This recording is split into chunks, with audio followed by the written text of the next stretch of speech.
Welcome to the thrilling world of Security Squawk, where we explore cybersecurity.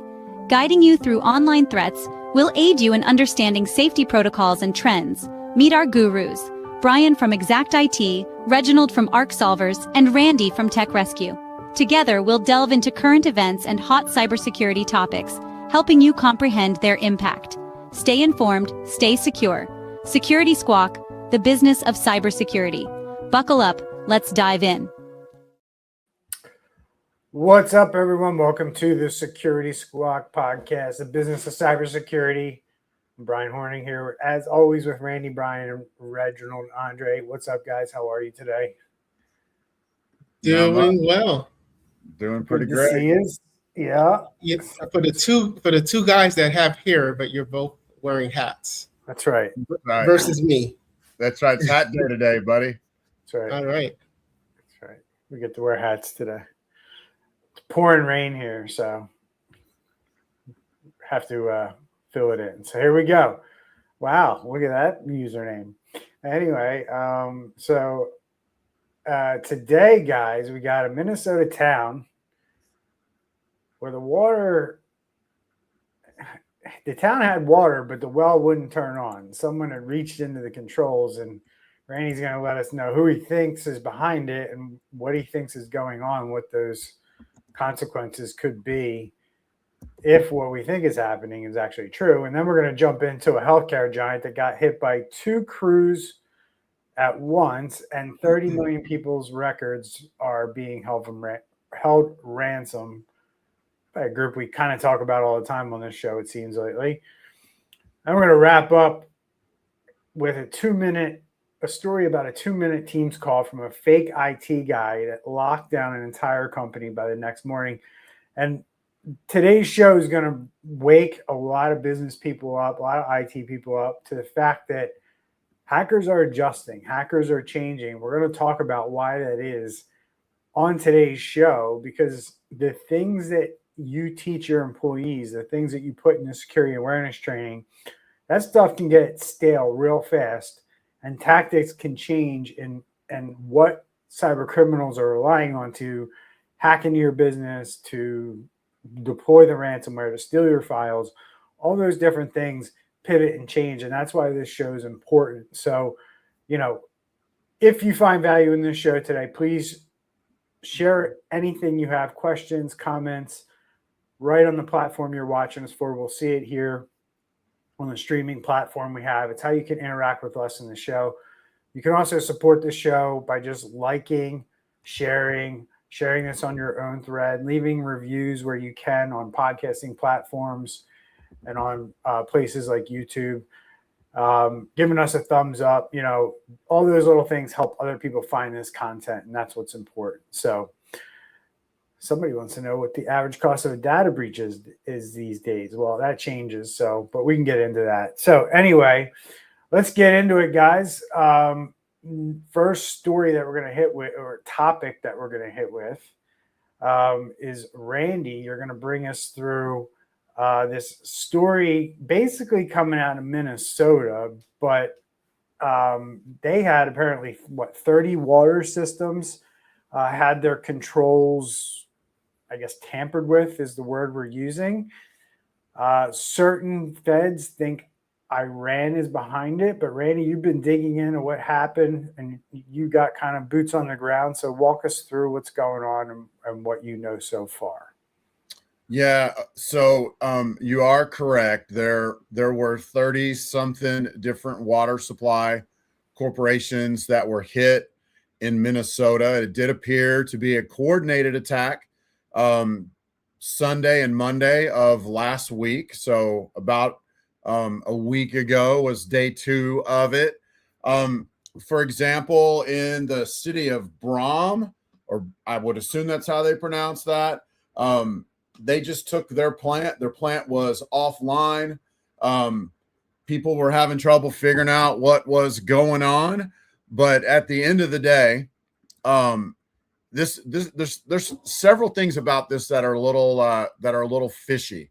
So the finger is getting pointed at potentially being backed by Iran. So y'all know there's stuff going on over there between Iran and the United States. So this could literally be Iran. We had a big segment we talked about back when Ukraine and Russia, when that war broke out, because right away we saw all kinds of like attempts to get into 365 tenants. We saw it like 5x from Russia-based sources. We saw it 10x from Chinese-based sources. And, we gave the warning back then, whenever there's a hot war, that means there's a bigger chance of a cyber war basically happening. And right now, with a hot war going on over there, it is being said that this is Iran, that Iran is behind this. You probably ought to take everything with a grain of salt because there is a hot war going on over there. But it does appear to be coming from Iran so far, Brian. Disturbing thing is they're not 100% sure on all of these, how they're getting in, except that there was a CVE, which is basically a published known exploit that was released very, very, very recently that talked about some of the controls that work in these water systems. But we're also seeing evidence that the bad guys were downloading the basically the software that the good guys would use, connect to that, and then manipulating the dashboards. So they're all up in their business. And then it appears also that this has spread to at least 7 states. And it seems to have kind of settled in that it appears that their goal was to cause a loss of system pressure. So the way the water, at least in the States, the way the water works is you want to have a certain amount of pressure because pipes crack and, fittings don't work 100%. In fact, I've read as much as 1/3 of all water gets leaked out on its way to your house because of, cracks and things like that. So the purpose of the water pressure is so bad stuff doesn't flow back into the cracks. And in this particular case, it appears that they were trying to lower the water pressure, the system pressure, if you will. So then like the untreated groundwater and or sewage would backflow into the distribution pipes and then get pumped out to all of the customers or whatever. We're not seeing that kind of contamination level that's not been confirmed, but it does appear that that's what they were trying to do. And then one last thing, this is not the first time that we've seen this, the coordinated attack. We saw what appeared to be coordinated attacks that's happened several times over the past several years, but this seems to be a pretty big one. And I would love to hear you guys' thoughts on all this stuff. Yeah, with us having the ability to go back to our show notes, I found I don't know who talked about it, but back in March of this year, we actually went over a Bleeping Computer article where the CISA, FBI, and EPA all shared a bulletin talking about different, for the governors and for the different water districts to make sure that their cybersecurity was ample on their water systems. And they specifically were talking about Iran and Chinese state-backed systems. So that's interesting there. So they did at least get a warning that this could happen. Another thing that I was doing some research, and it seems that nothing happened in the sense where, someone drank the water and it was overfilled with chlorine. But it seems like this was more of a psychological in the sense of like, hey, we can reach your critical water systems whenever we choose. And if you continue the rabbit hole of Facebook, this is why the administration has halted continuing the strikes. But that's a rabbit hole in that, who knows, right? Well, you're most likely right on with that. I mean, when you talk about what's going on over there, it's almost like we brought a tank to fight hornets' nests. And, even if you blow up a hornet's nest, there's still hornets everywhere. And it's a different kind of a battle. And that's very likely what you said, a psyop. Now you got poopy water. And you know what? When you live in a democracy / constitutional republic, the leaders have response to the people. And if everybody's going to drink poopy water because we're fighting Iran, if that goes on long enough, the American people will just say, stop it. And, that could make everything stop over there. So I think that's a great point, Andre, bottom line. So I'm looking at this from this aspect of what do we normally see cyber criminal groups do in these situations? And from my understanding, they had deep enough access to where they could have done something to demand some kind of payment, right? In other words, they had them over a barrel at some point where they could have said like, hey, we got you, we can do this. They don't really know how they got in. So that makes it hard to kick them out, right? So it's like they almost willingly have backed off at this point, right? That right there, sitting on the outside, not really having the details, you can just piece it together and say, it's pretty simple what's going on here. I mean, it's not a cyber criminal group looking to get paid because nobody demanded any money, right? To me, that's the scary part. When criminals hit you, they want a payday. When nobody asks for a dime, it usually means the government is testing whether it can flip switches inside our infrastructure or not. And guess what? Randy's confirming today that there's something going on in various parts of the country where this is occurring on water systems, right? So I don't know. Physical water tower keeps feeding the town while operators are scrambling. It took them about 90 minutes to kind of get it under control, which doesn't sound like a big deal, but it probably is when the water is going in one direction and it shouldn't be. So every business needs to take this as a thought, right? This is the water system. Could be a power system down the road, right? It could be the internet. It could be your AI, right? That companies are increasingly becoming more reliant on to operate. You need to have a fallback plan. And that's the moral of the story from coming out of this, right? It's like, and it's crazy with the water because everybody's so used to the plumbing just working that, when you have a problem like this one day and they have to shut things down, really gives you a wake-up call as to like, hey, do we have a plan? Do you have, just talking about water, what's your plan? If you can't walk over to the tap and get the water. Same thing goes with all your utilities that make your company run.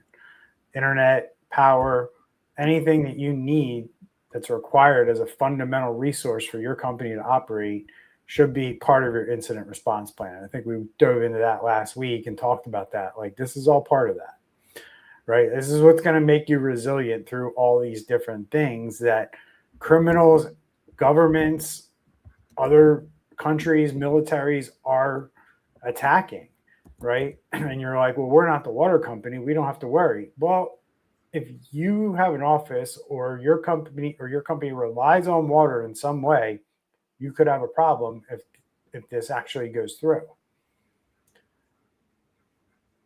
Randy, Any last thoughts? Yeah, I mean, we sound kind of like a broken record sometimes on this show, just talking about how important it is to get your business secured. And, even in this case, what you made me think of is some businesses will say, well, I'm too small to be a target or whatever. That is least relevant now than it's ever been, because I guarantee you that these attackers from Iran are fully using AI, and using AI. AI brings automation and AI brings scale. So, maybe you thought 2 years ago, I'm too small to get hacked. Well, even then, you were really too small to make the news, but not too small to get hacked. But now with AI and AI automation, it makes it financially feasible for any size of business by these guys. And if we're talking about psychological warfare and cyber war and all that kind of jazz, we just really need to be ready for this stuff. We need to be prepared for it. And it's not, oh, I got secure 2 years ago and boom, I'm good. No, it is a constantly moving target and a constant journey that we need to move towards. And that's getting secure from stuff like this. And I know we're citing Fox News or Fox News Digital for this, but I'm a news junkie, and I check all sides, right? And something like this should be still on the front page news. Like, it seems like it was like, the date that first time it happened, it got reported, and all the techie articles was talking about it, but something this big should still be front and center. We got more important things going on out there. I don't know. Yeah, it may have not made the news, but the agencies are definitely aware of it. So FBI is involved, and you see CISA making some statements and stuff. So the people the agencies that matter seem to be involved. So we'll see. All right, so that was our coverage about an attacker, a country, Iran, who knows, who wanted to, break something or see if they could break something. So let's talk about the attackers who wanted to get paid, because that's what the next two topics that we're going to bring to today's show are about. The one I want to talk about is, a story about people and business leaders need to think about how these guys got in, because we've been talking about this for a while, and it should sound very familiar to anyone who's been listening to the show for any time here.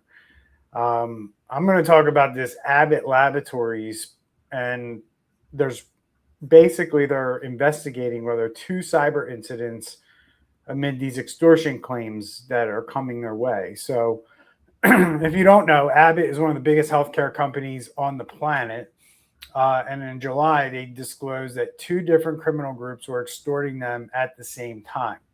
And that's not uncommon for businesses to find out through the means of cyber researchers, cybersecurity people who are giving companies a heads up that, hey, there's some chatter here on the dark web about your company.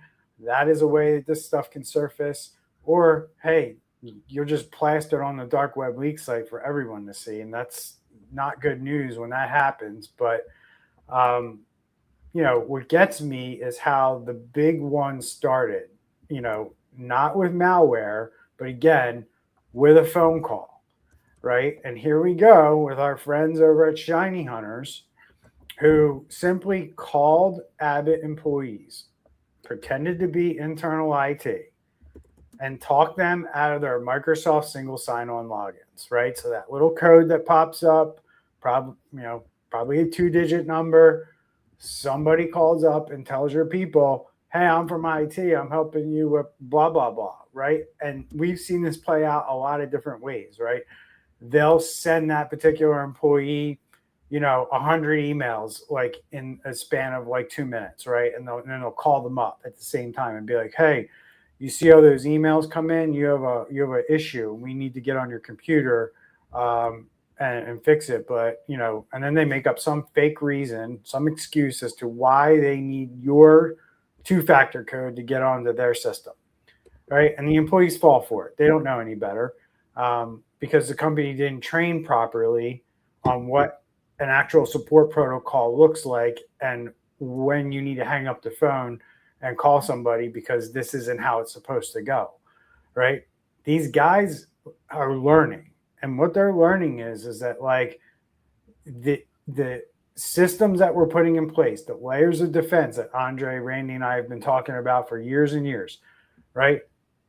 Viruses, malware, patching, all this stuff is starting to turn a corner, right? Because of regulation, because of cyber insurance requirements, because companies are actually starting to do the right thing a little tiny bit. They're still not doing enough, but they're doing enough to just make it annoying. It's like a fly, right?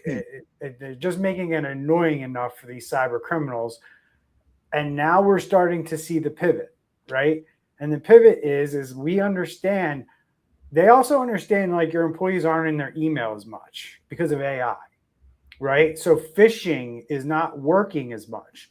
But this stuff is working, and we see it working all the time. Your employees are not being made aware. You put tools in place to block these cyber criminals, but you're failing to make this stuff real for your employees. And that's why this group, Shiny Hunters, is so friggin' successful, because the employees, the weak link, and Shiny Hunters knows it. And they hit 3-4 companies a day, it seems. And they do the same damn thing. They call you up. They either use the phone, they use Teams or whatever, and they trick your employees, and they get in the same damn way by stealing the Microsoft login. And it's usually Microsoft. I don't ever hear them saying, hey, they stole the Google two-factor, right? So I don't know why that is. My guess would be is because a lot of things, right? They use weak single sign-on protocols, and more than likely with a lot of companies, and I don't think this was the case at Abbott, but this is what I see, guys, and I'll let you kind of talk and let the world know what you guys think on this, but I see a lot of companies still giving people unknowingly like admin rights inside of their tenant, right? So the crazy thing is like, if they get into one of these accounts that has admin rights, they basically have the keys to the whole entire kingdom. They can do whatever they want to whatever account, whatever data you have in 365, they can do whatever they want at that point when they get one of these admin accounts in their hands. And I see it all the time. I had a company call us last week, guys, and they were like, we don't know how this happened. Well, the owner had a global admin account and he got hacked. Like, yeah. I don't see how a IT person who's setting up something, like you said, it's an owner. So the owner doesn't know better and he trusts an employee, or he doesn't want to be called for every prompt that comes up. So like, let me just give him an admin account. But I also think within this case, they should have had some type of policy that says like, hey, we're recognizing that this request is coming from a different location and it's, impossible sign on where, usually you're in this city and all of a sudden it's showing up in this city. So there's a lot of things that could have been flagged. Another part of the situation that I saw here is that they had mentioned that they were using a legacy exact science system. And I wasn't sure what they meant, so I was researching it. And apparently in of this year, March 2026, they purchased or acquired Exact Science. And we always know that, when these acquisitions come, you a lot of times will now have, systems or what would be the word? Dude, we see this all the time. Yeah. I mean, yeah. when you inherit systems from a merger or an old project, right? These things, this is exactly where this stuff hides, right? And we try to advise private equity and merger and acquisition companies all the time on like, hey, let us go in and run an assessment on these companies that you're acquiring. And like they honestly told me like we see no value in that. Like that's the cost of doing business to us. Oh yeah? Like you don't know what you're talking about, because once you get nailed, the cost of doing business might sink the company you bought and your platform company or your parent company.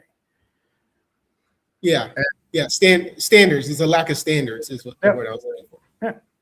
I was in a discussion in the last couple of weeks, Brian, and in this almost exact scenario you're talking about, and the company was offended that they were wanting to run like a cybersecurity risk analysis or something like that.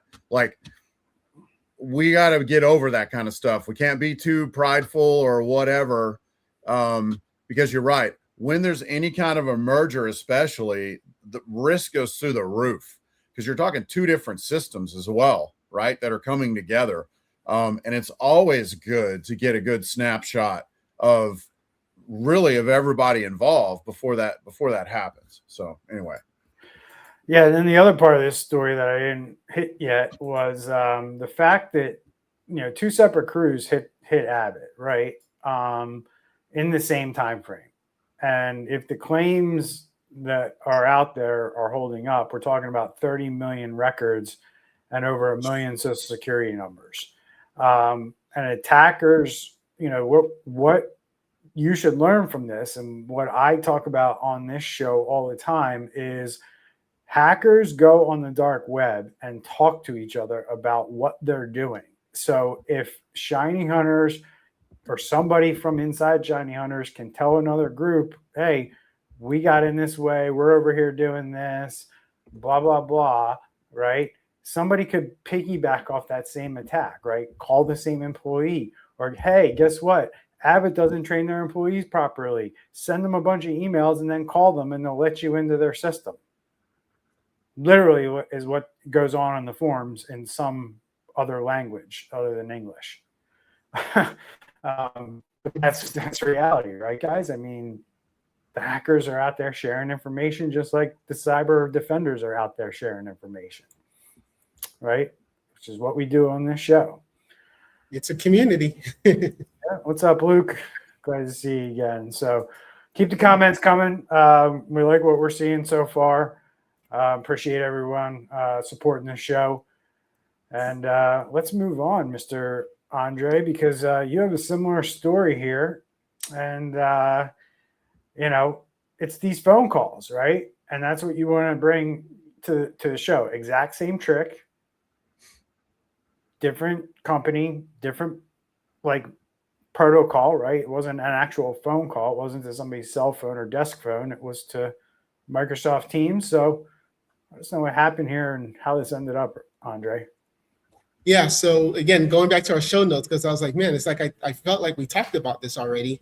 And back in April, we talked about Microsoft warning companies that, like, hey, the bad guys are using Microsoft's Teams as a way to get in. And specifically within that article, it was talking about how they were creating chaos within the company and basically saying, hey, we know you just got 100 spam emails. This is IT support. We need to remote in and let us get into your computer. And they were using Teams as a way to communicate with the user. So now this article is more of a report from Sophos saying they're seeing a sharp increase in Teams phishing for 2026. And it's exactly kind of the same scenario where the attacker is contacting an employee. And as Brian, as you related to your intro, you talked about how, your employee security awareness programs for your employees need to change. And it's not just, the emails, like you said, more people on AI, more people are communicating and collaborating in teams in this remote world.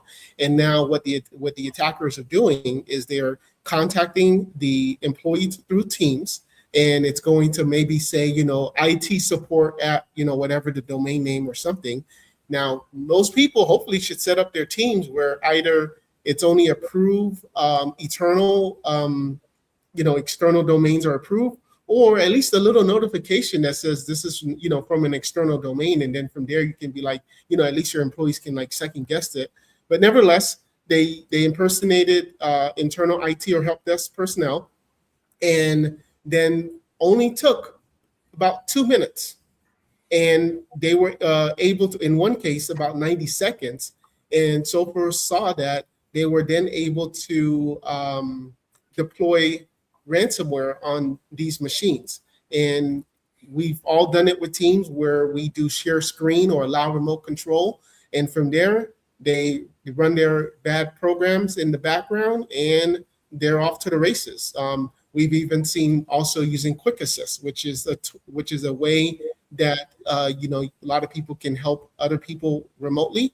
For us internally in our company, that's off. That there's no reason why any of our clients should have Quick Assist. So these things are preventable if you hire or you have someone competent in your company doing this for you. Yeah, and I think when we talked about it before, Andre, I think we we discovered that Microsoft, if you create a tenant from scratch, they were saying at the time, if you create a tenant from scratch at some point very soon, and this was in the last year and a half, I think, that the new tenant would have zero trust teams turned on by default, which means that it would be an allow list only of people who can reach out to you. And I would just say to the CEOs out there, it's a little annoying and a little frustrating if you got to reach out to your IT company to have them turn on a particular external access in Teams, but it's worth the trouble because you don't want to fall for something like this. You know, one little side note, we have said, hey, if they get their English down, we're going to be in big trouble. We've seen some of these recently that were super high sophisticated, but still they included colloquialisms, if you will, that people in the States just don't use. And it made people's alert go up and, you know, and they didn't fall for it. But still, you want to make your teams zero trust. I believe they're out of the box that way now. At least that's what Microsoft was saying they were going to do on new tenants. But yeah, definitely want to do that. This might be common sense, but I'm going to say it anyway. You know, and I'm going to throw it in the chat comments now. But at the end of the day, you know, real IT, MSPs, they should not be cold calling your employees and asking for you to give them or approve remote access. There should be some other way that that's already done based on zero trust, as Randy stated, right? But your employees should have a way that they can verify if this happens. Like, the easy way to do it is kind of do it like the IRS does. The IRS will never call you, right, if there's a problem. You get a letter first, and you call them, or you send a letter back to them, right? You should operate your IT departments, your MSP, the same way, right? We will never call you for remote access. Like, we either already have it, or we'll have a different protocol for you to follow if we need to cross that bridge, right? So I don't know if you guys have any tips around like what you do in your company around that, but I would say, like, as policy, if you hired our MSP, we would tell you we never call you for remote access. It would never happen. Like, if we lose remote access in some way, there is a way that we're going to be able to verify that doesn't require you giving us your password or your two-factor. Yeah, and this is something we definitely mention when we do our yearly security awareness training. We do live, or if it's virtual, whatever the case is. But this is like something that it's always going back to the basics. And every article that we talked about, it's like these are not complicated things for people to follow. And it's just, my gosh, man. And 95% of these attacks, folks, that happen from these groups to US and Canadian based businesses are happening to mid-market companies that are in like services, business services, consulting, manufacturing, and construction. So these are not Fortune 500 companies, even though I talked about Abbott. These are not Fortune 500 companies that are getting hit the most typically. Abbott's like the rare one. That's the big fish that these cyber criminals want to go after all the time. That's not who they're hitting multiple times every single day. Multiple times every single day are companies you never heard of, companies, you know, in your community, in your backyard, that provide jobs to your local community. That's who we're talking about here. So, any last thoughts there, guys, before we wrap her up? No, all good on my side. All ready to go? Sounds good. All right, so that brings us to the end of the show, I guess, this week. I thought Randy might have some more comments in there. But we appreciate all the insights the guys brought to the show this week. Obviously, phishing is becoming a major problem for businesses that they got to really start paying attention to. And all three attacks really start the same way, with trust, right? The water systems, the healthcare giant Abbott, the company hit with ransomware, all let someone or something in, a device in, that's left online, and it's done so through some level of trust. So as Randy rightfully pointed out as he spoke, you got to really start looking at zero trust these days, because it's becoming harder and harder to stop these attacks, right? And if you want to level up your game and just, yes, I gave the businesses credit for actually starting to do some of the basics. We're just scratching the surface, though.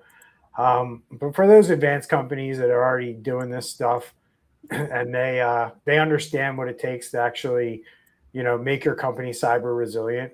If you haven't looked at zero trust, I would seriously consider it. With AI and all the things that we're seeing these cyber criminals do with AI and aiding their attacks, the attacker, again, it's not malware anymore. It's people in your organization who are deciding to trust things too much, whether it's a phone call, whether it's remote access into a system. That is the issues that we talked about and highlighted today. So if the show helped you understand cybersecurity a little bit more today, please subscribe or hit the like button and share us out wherever you're watching us. You can also visit our website at securitysquawk.com. All the episodes are listed there, as well as on YouTube. If you catch us on a podcast through audio, please leave us a review. 5 stars help other people find this content. And that's it. Thanks to Randy, Andre. Appreciate your support and bringing your topics to the show and your knowledge and insight. We'll see everyone next week. Stay safe. Take care.